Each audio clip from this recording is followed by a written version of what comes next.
Hello guys! Ano kanang tiriking adlaw diri sa mua karon. So purag lami kayo pang lihok-lihokon ang atong dapat lihokon. And then nakita na ako daghan na pud kayo bunga ang among kulo. So panahon sa kulo karon guys, and happy kay kuan nakabal mo nga no. Makatipid kog bugas guys kay lami kay ng kulo alternatibo sa rice. Para at least maski pa paano nakatipid ta imbis kay atong lutoon karon is isa ka kilo the whole day since ako di ko mag-rice, pwede ra 1/2 lang, mga sakop lang ang pwede magkaon. So yun, ako yung gipa-harvest na timingan nga nambaba pud ako mga kaubanan nga taga bukid, akong gipakat-kat sa ilaha. Ginakat-kat siya guys, o ginakat kay ngano kaning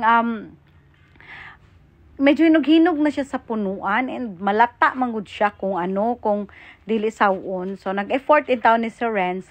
Ang uban masalo, ang uban wa gyud tanawan ni ron prasaan ni kana. O di ba? At least nasangit ka dali sa sako no. Wala na yung direct sa yuta o kana traw na sulod. Di ba? Perfect.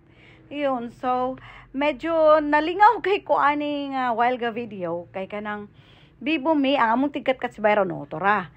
Wala man siya nasalo pero wa pod mabuak kay mo purag mahinay man ang iyang pagbagsak o di ba kay masangit man gamay sa sako, importante na sangit ora to na sad palpak kay ni sa Renz lagi oy.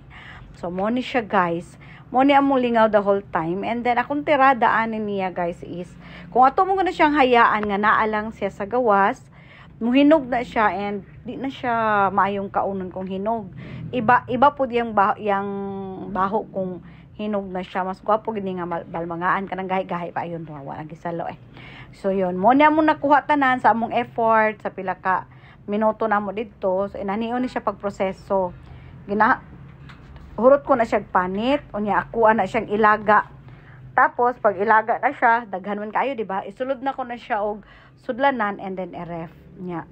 Kuton ko lang na kada ana na siya paghiwa. Nga naon nya tubigan nimo kalahati lang. Yon, so itakang. Inana siya itsura pag naluto na. Ang iyahang texture sa mga upaka-try anig kaon is humok, murag cotton, na melt sa mouth. So yun, inaana ko ang tirada. So daan lang. Imbis nga rice akong gamiton, kana siya akong gigamit ang kulo. Thank you!